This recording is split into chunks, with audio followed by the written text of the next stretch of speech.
From secret identities revealed to the new evidence of Midas's return, I'm going to reveal storyline Easter eggs you definitely missed in the new Fortnite update. Starting first with the brand new update to the bamboo. Now, I'm sure most of you guys are aware of the bamboo that actually appeared last update, and it was pretty random. There was no explanations. And now in this update, they've actually removed it. And now they've actually added an AI spawn location tag for bamboo. So this Fortnite leaker thinks that the bamboo's actually going to start growing. And things get a little bit more interesting because Fortnite has just added brand new textures that relate to a tiger skin. And well, this skin did just appear in a Fortnite skin survey. And well, if you're wondering what does this tiger have to do with bamboo, there's a super famous painting that features tigers and bamboo together. And basically in Japanese culture, they say that tigers are the only animals capable of navigating through thick bamboo forests. So all this together might sound like a bit of a stretch, but I feel like it was just too many coincidences to not mention it. So if you want the skin when it comes out, I give 5 of my subscribers every single day who drop a like, turn on all notifications, and leave a comment with their epic ID. So congratulations to these subscribers that just got a gift. And well, if you guys plan on buying any other skin, please just take 2 seconds to put code DOOM in the item shop when you log on. It really means the world to me. And one of the other theories was that bamboo was arriving from the Rift Gate, basically. And well, this is kind of starting to make more sense too, because there are going to be Rift POIs coming to the island very soon.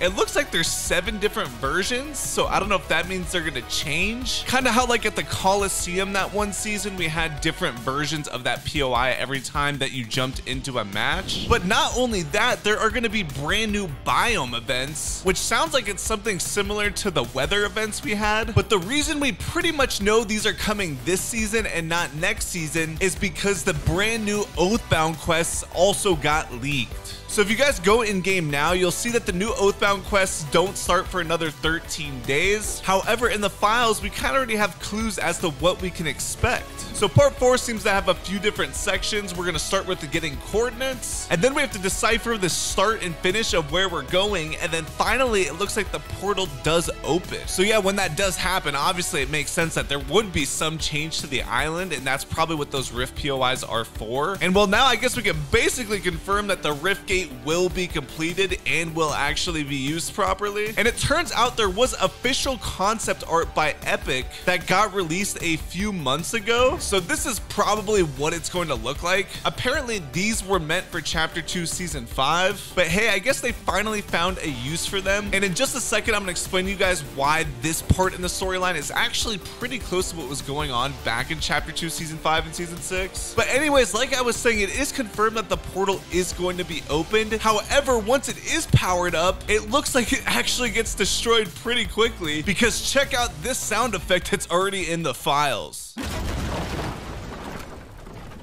So yeah, that sounds pretty intense. So now for part 5, we have some descriptions of what we can expect for that section of the quests. And there's something to do with an ancient text, and then we have to search papers, and then collect a telescope, and then place a telescope. Now I'm guessing this telescope's gonna reveal something pretty important, because if you remember at the very beginning of these Oathbound quests, Rift Warden Stellan literally said he consulted the stars. And guys, it turns out at Spawn Island, you can see a very distinct set of 7 stars that are grouped together. And well, obviously some people are gonna say this is connected to the 7 in some way, but I don't really know for sure. It is just kind of weird that they have this set of stars just grouped together like this. And well, whatever it ends up being, it's obviously gonna lead us right into season 2, because I mean, we'll only have like 2 or 3 weeks after part 4 comes out, and I imagine that'll last at least a week, maybe 2. So by the time we get part 5, it's gonna be like right before season 2 releases. But now let's jump into some greater details about Rift Warden Stellan. One thing I haven't seen anyone mention is that his armor with like the hands clasping together is eerily similar to the Spire Assassin's armor. And well, another skin that has the same style of armor is the Demos skin, who was a crew pack skin a couple years ago. And the name Demos in Greek mythology literally represents fear. And while Rift Warden Stellan has obviously been saying how this shapeless man constantly gives him nightmares and he's super scared of him, so it seems like he comes from the same place placed as like the Spire Assassins and this Deimos character. The Deimos skin is literally part of the Neo Underworld set, so basically it sounds like wherever the Shapeless Man is from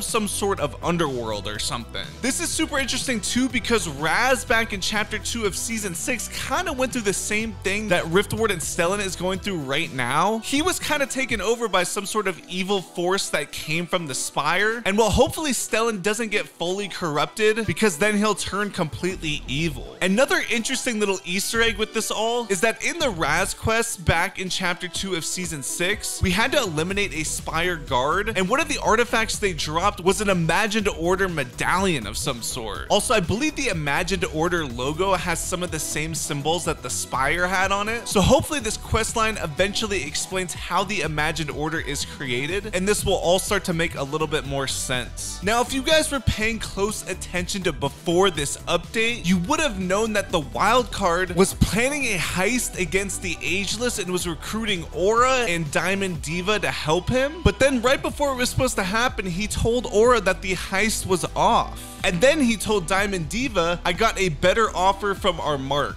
no hard feelings. And by mark, he means his target, which would be the Ageless. So it seems like to me that the Ageless recruited this group to protect from the heist that Wildcard was planning. Like, I know the event name is Most Wanted, but these characters are literally protecting the vaults. They're not the ones looting it. And their logo at the stake has the triangle behind it that also shows up around the Citadel. So you guys will have to correct me if I'm wrong here about the Aegis recruiting these people, but also in the Fortnite blog post, it says the cold-blooded syndicate has taken over the island, sealing away new exotic weapons in highly guarded vaults. And while Fortnite described them in a very specific way, they called them a syndicate, which is just a group of people, but this has to remind you guys that the Peace Syndicate is still on the island too. And then when you take into account that the Peace Syndicate's logo is an X, and an X is all over the branding of this group, it kind of makes sense that the Peace Syndicate is a part of this group, or at least helping them. We know that the Peace Syndicate loves spray paint too, so that kind of fits with their whole theme. But what ties this theory together for me is that when you go up to Scrap Knight Jules as Eevee, Jules will say,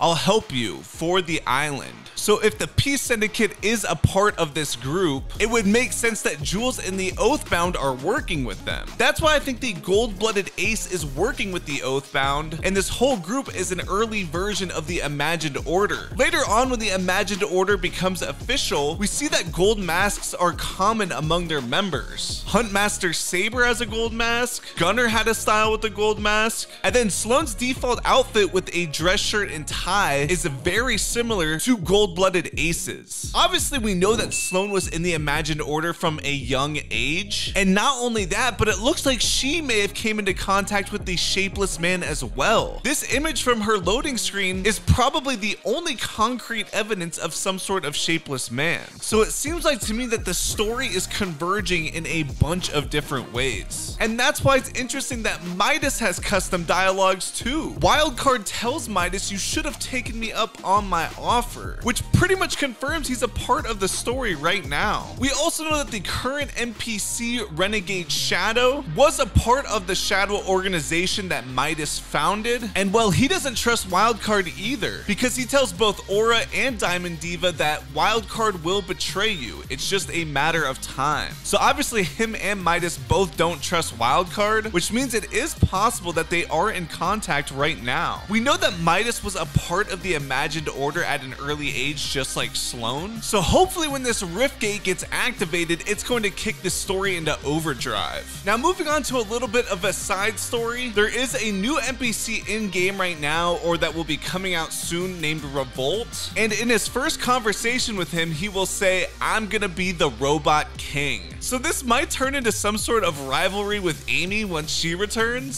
So we'll have to keep an eye out and see if any drama starts between them. And well guys, I'm gonna end it off with some of the survey skins that are being worked on in the files right now. So if you guys have any theories on how these could be connected to the storyline in some way, feel free to leave a comment. But thank you guys for watching. Drop a like if you learned something new, and definitely check out this video if you missed it.